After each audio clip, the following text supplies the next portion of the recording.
Parents మెచ్చిన university సంకల్ Chand Patel university Gujarat. తర్వాత చరణ్ ఏ cinema release అయినా తనకు ఫోన్ చేస్తాను. చరణ్ కానీ బన్నీ కానీ ఇద్దరు కూడా దే ఆర్ ఫ్యాన్స్ ఆఫ్ నువాస్ అని వద్దంటాను. ఆ టైంలో అల్లు అర్జున్ నన్ను వచ్చి ఆ ఫిలింకి నన్ను ఎందుకు కన్సిడర్ చేయలేదండి, అప్పటికే నేను సక్సెస్ఫుల్గా ఉన్నాను కదా, నన్ను ఎందుకు పెట్టుకోలేదని అడిగాడు రోజు. అడిగితే ఫ్యాసినేట్ అయిపోయాడు ఆ సినిమా చూసి. అంటే నేను అన్నాను, బన్నీ నువ్వు రఫ్ అండ్ టఫ్గా ఉంటావు, నువ్వు అలాంటి హీరో అవుతావు, నీకు ఒక ఎకరం పండించమంటే 10 నిమిషాలు పండించేస్తావు. ఓకే, నువ్వు ఎక్కడికో ఫారెన్ వెళ్ళావు, అక్కడ నుంచి తిరిగి వచ్చావు అనే యాటిట్యూడ్లో నేను I'm not able to see you. అందుకనే అబ్బాయిని పెట్టుకున్నాను. వాడికి అంత ఈజీ కాదనిపించింది, నీకు చాలా ఈజీ అనిపించింది. అంటే అమ్మ అంత ఆలోచించాను. You are right sir. అయితే ఒక విషయం చెప్పండి, ఓపెన్గా చెప్పండి. నువ్వు వస్తుంటే నేను వద్దంటున్న సినిమా స్టార్ట్ అయినప్పటి నుంచి షూటింగ్ ప్రాసెస్లో కానీ ఫైనల్ రష్ చూసుకునే వరకు ఆ సినిమా హిట్ అవ్వద్దని ఆ సెట్లో నమ్మిన ఒకే ఒక వ్యక్తి ఎంఎస్ రాజు. మిగతా ఎవ్వరికీ నమ్మకం లేదు. నిజమా అబద్ధమా? ఉందండి, ప్రభుదేవ నమ్మకం ఉంది. ఓకే, మిగతా ఎక్కువ మందికి అందరికీనండి. తీసే కెమెరామెన్ వేణు గారికి, అందులో యాక్ట్ చేసేవాడు అందరికీ 100% ఈ సినిమా బాగా ఆడుతుందండి. కానీ నాకు నమ్మకం ఎప్పుడు పోయిందంటే ఒక స్టేజ్లో పోయింది. అప్పుడు మేమంతా అరకులో ఉన్నాం. ఓకే, ఆల్రెడీ కొన్ని ఇంటర్వ్యూస్లో ఇచ్చాను, ఇది మళ్ళీ చెప్తున్నా. ఏం చేయాలి, ఇంతమంది యూనిట్ ఉన్నారు, 250 మంది యూనిట్ ఉన్నారు, ఎంతమంది ఫైట్ మాస్టర్లు, ఫైటర్స్, ఈ రకరకాల పీపుల్ ఉన్నారు, ఎట్లా ఏం చేయాలి అని అనుకున్నప్పుడు ప్యాకప్ చెప్పేశాను. Entire unit was in Araku, మొత్తం వెళ్ళిపోయాం. అందరికీ అర్థం కాల, అడిగే ధైర్యం లేదు ఆవిడకి. వెళ్ళిపోయి 1 month తర్వాత మళ్ళీ ఇదే ప్లేస్కి వచ్చాను. నేను ఎలా రిఫైన్ అయ్యాను, దాన్ని ఎలా చేసుకొచ్చాను.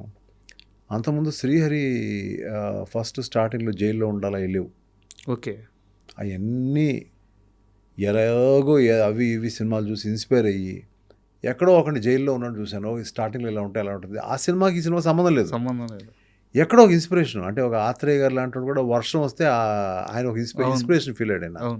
అప్పుడే మంచి సాంగ్ వచ్చింది. అలా రకరకాల ఫిల్మ్స్ చూసి ఓకే ఇది ఇలా ఉంటే బాగుంటుంది, ఇలా ఉంటే బాగుంటుంది, ఇలా ఉంటే బాగుంటుంది అన్నీ పెట్టిన తర్వాత మళ్ళీ ఆఖరిని దీని ఎండింగ్ ఎలా ఉండాలి, జైల్లోంచి బయటకు వస్తాడు, అప్పుడు వీళ్ళిద్దరికి మ్యారేజ్ అయిపోయి ఉంటుంది, కొన్ని ఏళ్ళు అయిపోద్ది కదా, వీళ్ళిద్దరు రిసీవ్ చేసుకుంటారు, అయిపోయింది ఏంటి కదా అంటే వీళ్ళిద్దరూ అన్నయ్య వచ్చే వరకు పెళ్లి చేసుకోకుండా ఉండిపోయారు. స్పాట్లో అనుకున్నామండి, షూటింగ్ జరిగేటప్పుడు స్పాట్లో అనుకుని వాళ్ళకి పెళ్లి బట్టలు తెప్పించి టపటపటపట పెళ్లి బట్టలు తెచ్చి అక్కడికి ఆయన ఎదురుగుండా ఇప్పుడు మీరు వచ్చి మా పెళ్లి చేయండి అంతందో, దాంతో సినిమా ముగుస్తుంది.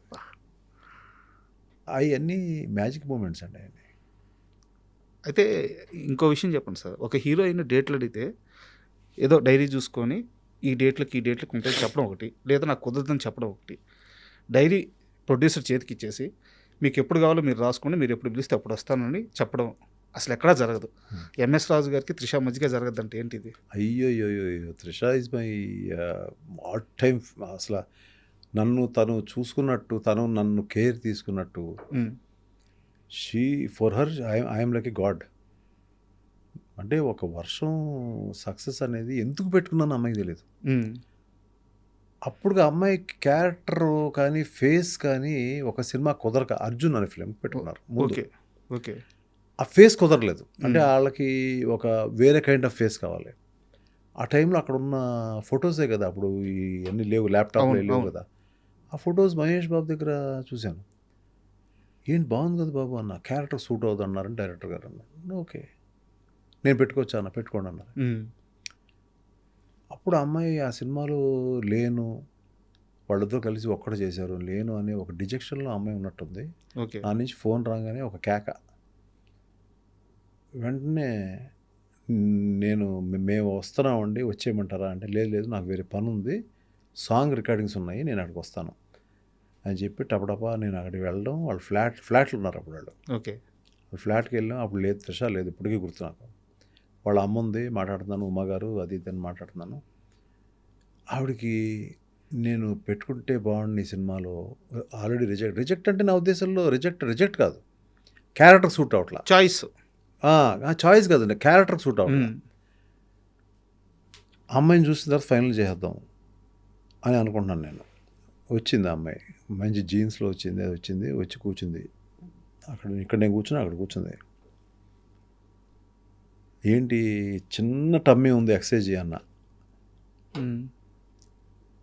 ఓకే అంది. అంటే వాళ్ళకి అర్థమైపోయింది నేను సినిమా పెట్టుకుంటున్నానని. సో వెంటనే ఉమా గారు అంది, వాళ్ళ మదరు, అయితే మీరు సినిమా పెట్టుకుంటారన్నమాట అంది. అందుకే కదా చెప్పింది. అంతే, ఇంక అక్కడి నుంచి అమ్మాయి వెనక్కి తిరిగి చూడలేదు, సార్ ఒక్క ప్రశ్న అడగలేదు. ఆ అమ్మాయికి ఎంత అభిమానం అంటే, నేనంటే ప్రాణం అమ్మాయికి. అక్కడి నుంచి ఎలా ఉంటుందంటే, ఇట్స్ లైక్ సీన్ చూడదు, నాకు ఏం వద్దు, it's an MS Raju film, నాకు స్పాట్లో ఇచ్చేయండి సీన్ అంతే, ముందు వెళ్ళి చదువుకోవడాలు ఏం ఉండదు. అది కాదండి, మీరు ఎవరి తమిళని నేర్చుకోండి, నో, స్పాట్కి వచ్చి నాకు చెప్పండి సీన్ అంతే. ప్రశ్న అడగను, ఏం అడగను, ఎక్కడ డ్యాన్స్ చేయమంటే చేస్తాను. 75 రోజులు వర్షం అండి, 75 రోజులు అమ్మాయి మీద వర్షం పడింది. అప్పుడు వర్షానికి వంశీ పైడిపల్లి నా దగ్గర ఆ సినిమాకి పనిచేశాడు. దానికి పనిచేస్తే అసోసియేట్ డైరెక్టర్గా పనిచేస్తే తను మొత్తం రెయిన్కి అంతా ఇచ్చారు సరే. ఓకే. అప్పుడు అమ్మాయి కొంచెం పక్కనేయండి అని అతను చెప్పేది, అరిచివ్వండి గట్టిగా ఇక్కడి నుంచి. సో అట్లా అమ్మాయి కొన్ని సీక్వెన్సెస్ అయితే నా వల్ల కాదు ఏడ్చేది అమ్మాయి. నేను చెప్పాను కదా చాలా కష్టం ఉంటుంది, రైలు వెళ్తూ ఉంటుంది, దూకాలి అని చెప్పాను కదా నీకు. కళ్ళు నీళ్ళు పెట్టుకుంటే అట్లాగా వెళ్ళిపో, నీ ఇష్టం, నువ్వు వచ్చి అలా పట్టుకునేది లేదు, నేను చేస్తాను. అక్కడి నుంచి అమ్మాయి షీ బికేమ్ రియల్లీ క్లోజ్, అంటే మా ఇంట్లో ఫ్యామిలీ మెంబర్లాగా అయిపోయింది అమ్మాయి. సార్ తను అక్కడి నుంచి నెక్స్ట్ నువ్వు వస్తానే వద్దంటున్నా, మేము అసలు అమ్మాయిని అనుకోవాలి నేను. ఓకే, ముందు తను కాదు, ఏ అమ్మాయిని పెట్టాలో కూడా తెలియదు, మళ్ళీ ఎందుకు రిపీట్ చేయాలి. అమ్మాయి వచ్చి బుక్ తీసుకొచ్చింది, మధ్యలో ఎవ్వరూ లేరు, డైరెక్ట్గా ఎయిర్పోర్ట్ నుంచి వచ్చేసింది. ఏంటి వస్తున్నావు, ఏంటి ఏం పని ఉంది, వేరే పని ఉందని చెప్పింది. ఇదే డైరెక్ట్గా మా ఇంటికి వచ్చింది, భోజనం చేసింది. నేను సాయంకాలం వెళ్ళిపోతున్నానండి ఫ్లైట్కి అంది. బుక్ తీసింది, ఎప్పుడు కావాలి చెప్పండి, నేను ఇక్కడ డిసైడ్ చేయలేదు కదమ్మా, అందులో రాసుకోవాలి చెప్పండి. That was the first experience one heroine or hero has asked me. That is the respect I have. రాత్రి 3 గంటలకి మీరు ఫోన్ చేసి ఎవరితో మాట్లాడడానికి మీరు కంఫర్ట్గా ఫీల్ అవుతారు అని ఒక ఇంగ్లీష్ పత్రిక అడిగితే ఓన్లీ ఎంఎస్ రాజన్ ఇచ్చింది అమ్మాయి. అటువంటి ఒక అమ్మాయి ఇవాళ ఇంకా హీరోయిన్గా కొనసాగుతుంది, మంచి పొజిషన్లో ఉంది. I'm very very happy about her. నేను I think I have to go and meet her. తను ఎప్పటి నుంచో మళ్ళీ ఇంకో సినిమా అంటుంది. సినిమా కోసం కాకపోయినా కూడా నేను ఎప్పుడైనా వెళ్ళినప్పుడు, మెడ్రాస్ వెళ్ళినప్పుడు వెళ్ళి సరదాగా వాళ్ళ ఇంటికి వెళ్తాను. I will go for some breakfast, వెళ్తాను, కూర్చుంటాను, ఆకవులు చెప్తూ ఉంటుంది. మళ్ళీ నాతో సినిమా చేయలేదు, అది చేశాను కదమ్మా 3 సినిమాలు చాలే, ఏం చేస్తాను లేదు. ఇలియానాని పెట్టుకున్నానండి ఆట సినిమాకి. ఓకే. అంటే ఆట సినిమా ఇలియానాని పెడితే ఆ అమ్మాయి అసలు అలిగింది నా మీద. ఎవరు త్రిష ఫోన్ల మీద ఫోన్లు చేసింది. నేను వచ్చేస్తానంది, షూటింగ్ వచ్చేస్తానంది. లేదమ్మా ఆల్రెడీ షూట్ స్టార్ట్ చేసాము, ఎక్కడో రాజమండ్రిలో బోట్ మధ్యలో ఉన్నాము, ఆపలేను నేను షూటింగ్ అని చెప్పా. అప్పుడు కామ్ అయిపోయిన తర్వాత ఆ రోజు నైట్ ఆ అమ్మాయిని సరదాగా పాపం ఫీల్ అవుతుందేమో అని చెప్పి ఆ రోజు తిరిగి కారులో వెళ్ళేటప్పుడు, ఏదన్నా త్రిష నీలా దొరకదమ్మా, నీకులాగా దొరకదు. అవును కదా మీరు ఇబ్బంది పడతారు కదా అమ్మ. ఏం లేదు, ఇలియానాతో ఇబ్బంది ఏం పడలేదు, బాగా చేస్తుంది. అవునమ్మా ఇబ్బంది పడతానమ్మా నేను. అవును సార్ మీకు అవ్వాలి. అలా ఒక్కొక్కరిని లైక్ నా ఇంట్లో చిన్నపిల్లలాగా ట్రీట్ చేసేవాడు.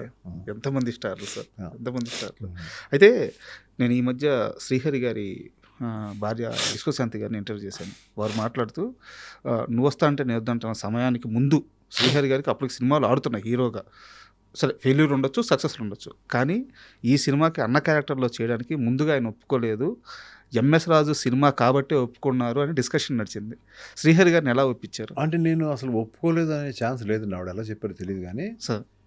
నేను ఆయన అంటే దగ్గరికి- వాళ్ళ ఇంట్లో జరిగిన డిస్కషన్, ఇంట్లో జరిగిన discussion భార్యాభర్తల అది నాకు మధ్య తెలియదు. అది నాకు భార్యాభర్తల తెలియదు. మధ్య జరిగిన డిస్కషన్. ఆయన దగ్గరికి వెళ్ళి ఆ కథ చెప్పినప్పుడు ఆయన కళ్ళ నీళ్ళు పడి ఇలా పడినాయి. చేస్తున్నాను, డబ్బుల గురించి మాట్లాడద్దన్నారు ఆయన. చేసేశారు. లోపల ఏం జరిగింది, ఏం చెప్పారు అవన్నీ నాకేం లేదు. ఆల్రెడీ ఒప్పేసుకున్నారు, అయిపోయింది. మీ సినిమా అని మాత్రమే ఒప్పుకున్నాడు అంటే అంటే అప్పుడే ఆ వారం రోజుల్లోనే ఆయన డ్రెస్సు, ఆయన కట్టు, ఆయన పంచితీరు నేను సాధారణంగా నేను డిజైన్ చేస్తా, ఏమీ డిజైన్ చేయలేదు. ఆయన 4 రకాలుగా డిజైన్ చేసుకున్నాడు. ఆయనే పిలిపించుకున్నాడు, ఆయనే డబ్బులు ఇచ్చుకున్నాడు. ఆయనే పంచ్ ఇలా ఉంటే బాగుంటుంది, లేకపోతే ఇలా ఉంటే బాగుంటుంది, ప్యాంట్ ఇలా ఉంటే బాగుంటుంది, షర్ట్ ఇలా ఉంటే బాగుంటుంది, అన్నీ చేసుకుని హెయిర్ క్రాఫ్ ఇలా ఉంటే బాగుంటుంది, బొట్లు ఇలా ఉంటే బాగుంటుంది, 4 రకాలు అన్నీ పంపించాడు నాకు ఆయన. ఇది బాగుంది, ఇది బాగుంది అని పెట్టేసి పంపించేశాను. That was his dedication. Sir he was an emotion for the film sir. అబ్బా హీ వాజ్ అన్ ఎమోషన్. అంటే మా అందరికి ఎమోషన్ ఆయన. అందరూ మాకు అందులో కావాల్సిన సిద్ధార్థ, అందులో కావాల్సిన త్రిష, వాళ్ళు పెట్టిన వాళ్ళందరూ ఎమోషన్స్ నాకు. Sir Prabhudeva, there all you know ఆ సినిమాకి దేవుడు పెట్టేశాడు అక్కడ వాళ్ళని, అక్కడ పెట్టేశాడు. మీరు ఎంఎస్ రాజు చుట్టూ ఉండని పెట్టేశాడు అన్నదాన్ని, అంతే.